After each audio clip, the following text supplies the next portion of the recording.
Filthy pig. Welcome everybody to Boomer versus Doomer, and this week's Boomer's choice, he chose El Camino Christmas, a 2017 Netflix movie. And for those of you that have seen it, all, 40, 50 of you out there, that's what we'll be talking about this week. Yeah. Go ahead, Boomer. Spoilers.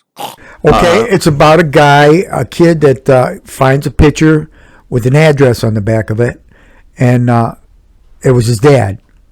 And he hasn't seen his dad's ever, really, I think, right? Or maybe since he was like 3 or something. He doesn't really remember him, and all he knows about him is he took off, and he was a Vietnam War veteran, and he's got the address of the apartment in El Camino where the guy, that's all he knows. That was on the back of the thing. So it shows him, he drives there in a 66 Chevelle Super Sport. And see, he didn't know the year, though. That was the interesting part, is like, that's why he, like, they were suspicious of him. who? The police officers. They didn't go into that really much. Why didn't he know the year of his own car? His is like a 70-something. No, yeah, he had no idea the car he was driving. We don't know where his money or why he had a fake and we don't know car. where the car came from. I just want you to know. I felt like it was his dad's, but I don't know. I first checked my phone while watching this movie about 15 minutes in, is when it took me to lose all interest, was about 15 minutes. Yeah. Which I think is about the part where they're introducing the woman with the autistic son. Yeah. That was just like, I'm not sure if I hated this movie more or I hate you more. I'm really torn on this because. Well, I'm not. I hate you more. I'm sure you do. That was Michelle Millett. So it took us about 40 minutes of this movie to get to where the actual, like, idea of the movie is which is like the standoff in the liquor store. Like, if you read the synopsis, it's standoff in a liquor store between the police. Okay, blah, they had blah, to blah. do the build-up. First, they had to make you hate the cop because he was the shittiest. He was the worst thing. He trump up charges against you, drinking all day. Just a horrible cop. That was even the other cops didn't like him. Yeah, played by Vincent D'Onofrio, who honestly gives the only really good performance in this movie. Actually, I thought Tim Allen, who is known for his comedy, he played a dramatic part in it, and I was surprised that he could act that well. Well, let's talk about. All right, let's get into what we like about this movie. I'll go first. So you brought up Tim Allen. I thought Tim Allen's funny parts were some of the highlights of this movie, which. Calling Tim Allen funny, that might be the first time anyone's ever uttered that phrase since, like, the 90s. But, hey, good for him to come back. Jessica Alba, looking fine as always. She was actually pregnant. Yeah, she was Chekhov's baby. Like, she's a pregnant lady. Obviously, at some point in the movie, we're going to get the baby's coming. Like, that kind of freaked me out. Live on air. There's no point in it. Like, live on air. There was no point. They just put that in there. Let's see. Dax Shepard does a great job of playing Dax Shepard. He played a kind of complicated character. No, he didn't. He's just called dumb the whole time. What are you talking? He's so one-dimensional. He's dumb as fuck, and that's it. But remember the point when he goes, geez, who are you? That sounds like you're making sense. And you start that out. Yeah, and then, like, the next scene, he's talking about he wishes he could rip his brother's dick off, which, by the way, we're talking about Kurtwood Smith, who plays Sheriff Red Foreman. So you didn't get that because Red Foreman was his name in that 70s show. Sheriff Bob Fuller. Yeah, Red Foreman. I mean, Kurtwood Smith plays Red Foreman. Show. I never watched the 70s show. I really like him, honestly. He's one of these guys that always plays the same character. He played a pretty good part, yeah. He plays the same character in every movie. But okay. He plays it well. He looks the part, and God love him. He does a great job every time. Not complaining about him at all, but he was playing Sheriff Red Foreman. Because that's all he can play, according to you. So what parts of this did you like? The overall story of it, how the cops outside didn't know what was going on inside, and they couldn't figure out who the bad guy was. If it was Tim Allen, if it was the kid, if it was the cop, and the bad guy inside was the cop. Yeah, and outside, because remember, there's a scene where the two cops are shooting through the liquor store at each other. Yeah. and very they shticky. had no idea what was going on. Yeah. So let's get to dislikes then. Okay. Dislikes. Yeah. Okay. First of all, this movie is boring as fuck. The build-up is boring. None of the side characters are interesting. And what part did Christmas really play in it other than the decoration? They had nothing, and then the like snow flurries at the end. That was it. Because That's it was Christmas. Christmas. It's super predictable. You see everything coming a mile away. Tim Allen being his dad, you figure that out in the first 10 seconds of meeting Tim Allen. You did. Okay, here's the thing. So if you weren't watching it to do this podcast, you would have bailed on it. You wouldn't have finished it. Oh, 100%, dude. Okay. 100%. I found it kept my interest and I could watch it. Dude, no, okay, none of the side characters... You are not trapped in your house for 90 days not being able to walk. That is true. So what you're saying is if you have to be on house arrest with an ankle monitor to finish this movie. I am. So, I got to watch something. But, like, okay, none of the side characters are interesting. Okay, the Mexican guy that owns the liquor store. I had previously watched Mayor Cupcake, so it was very exciting. Okay. Oh God, Mayor Cupcake! I don't even know where you found that. I seriously thought that was like an early 2000s Lifetime movie. When you said, I thought you were fucking with me. I really did. I kind of was looking for a way to make you watch it. It looked like a movie. And I'm still going to try. My kids would hate that it's going to be so like fucking Mayor Cut. Anyways, the autistic kid and the mom. Like first of all, and then he finally talked.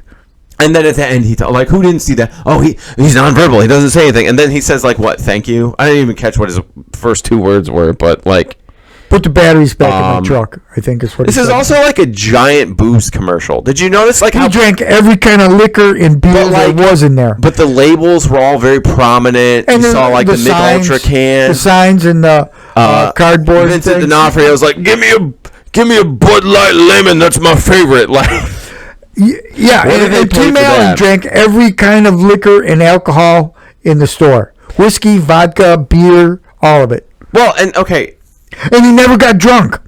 No, I mean, he like slowly, and he's singing the whole time. What is Tim Allen's deal with Christmas movies, by the way? He's like the Santa Claus, all those, like, he made those, and now he's doing like an adult version. Like, I don't know. It just, you're right. Christmas had nothing to do with this. Maybe Tim Allen. Decorations. Now, if you search Tim Allen Christmas movie, this will come up. Maybe he wanted to get rid of the Santa Claus movie. It was Christmas Eve, supposedly, but they really didn't need to be in that movie. It played no part in it. And then, spoilers, but the ending, like, Tim Allen's sacrifice is pointless. Like, there was no need to do that. To a kid that he didn't even know and had abandoned. Okay, and for decades. And honestly, this is the biggest plot hole in this whole thing. Why the fuck did he disconnect the security cameras? Because the security cameras would have cleared him. Would have completely absolved him. Yeah. The cop's shooting at him. Yeah. Tim Allen shoots the cop. He didn't shoot anybody. I at the time I thought he was doing that for the plot of the movie, so because there was no reason for him to do it, and it was stupid. But that would help the cops not know what was going on. But those cops didn't need any help. Well, and it's not like those are sent to like a live feed, so it's not like they can. So there was really no reason for him to do that. No sense. Right. And then, Tim Allen's whole like Vietnam, Christmas Day, 1968, and it's like, what are we doing? Like this, it makes no sense. Him being the dad is revealed very obviously. Him going to sacrifice for his son that he just met, whatever. Which he had abandoned for decades and never had anything to do with him. And when he did show up, he lied to him. So he really, if you cared about anybody, he wouldn't have done all that previous stuff. I was so mad after I finished this. So I know this is the happiest I've been. Very excited. Very excited. I was so mad I started like digging into this movie. Like, what did this cost? Mission accomplished. And who wrote this? Okay, I wish I would have. There's two writers credited. I don't know their names offhand, but one of them this was their first movie. Yeah, and then the other one made a bunch of shit I'd never heard of. So this is like they gave like, and the budget was $12 million. Now it's a $12 million Bud Light commercial. It's mostly for liquor. Yeah, and it's like, where did the $12 million go? That had to have been to pay alcohol. Jessica Alba, right? She had to have been $8 million. Tim Allen probably gets a pretty good paycheck. Tim Allen probably gets a pretty good. And what's the guy's the dude's name? He's kind of popular. Kurtwood Smith or Vincent D'Onofrio? Luke Grimes. Luke Grimes? Yeah. Who's Luke? Luke Grimes is the kid. What's he been in? I recognize his face, but he's very generic looking. Like I don't know, but he's kind of popular. he's probably one of those guys that's in like one of those Viking shows that I've never watched. That would be my guess. That kind of shit. Am I right? Yeah. I don't know, but Yeah. Okay, now here's what really bothered me about this movie. Okay, are you ready? Oh yeah, because nothing bothers you. So far, I've been pulling the kid punches. Wow. Okay, this reminded me of another movie we watched. Okay, Rebel Ridge. Rebel Ridge. Yes. And you know what I realized? What? If you made anyone in that liquor store black, but especially the main character black, Yeah. you would have called this movie woke 100%. I'm still calling it woke. 100%. Because it's incompetent cops picking on a black guy. You would have been like, oh, they're picking on small time. It's funny because it's a white guy, but if it's a black guy, you would be like, oh my god, this is just, I can't believe they're the blue. Like, it was the Drano and the weed and he was Luke Grimes is a perfect little angel. He never does anything wrong.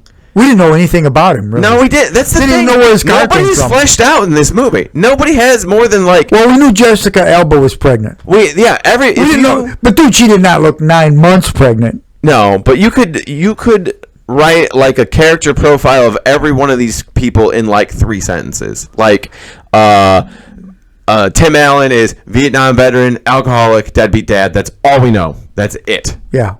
That's it. Yeah. And he's lucky to get 3 lines. The one chick is autistic kid's mom, and her mom is kind of supposed to be slutty or whatever, or like sleeps around. Yeah. Well, she kind of was slutty. But admit that you would have called this woke if it had been a black guy. No, I would not admit it. That is exactly. It is the same premise as Rebel Ridge, except it's a white guy. It's the same premise. It is. Yes. Yeah, but I will not admit that it was woke. That I would have said it was woke. That's because I don't want to. Your denial, but Yeah. it's true. You 100% would. I just hate you, Jeremy. All That's right. all it is. So, to our rating system, to remind everybody, 1 star is give me back my time. 2 stars is give me back my money. 3 stars is take frequent piss breaks. 4 stars is hold it in. And 5 stars is wear a diaper because you're not going to want to step away from the screen. Boomer, what do I would give it a solid 2. 2. Jesus Christ. Yeah. Give me back my money.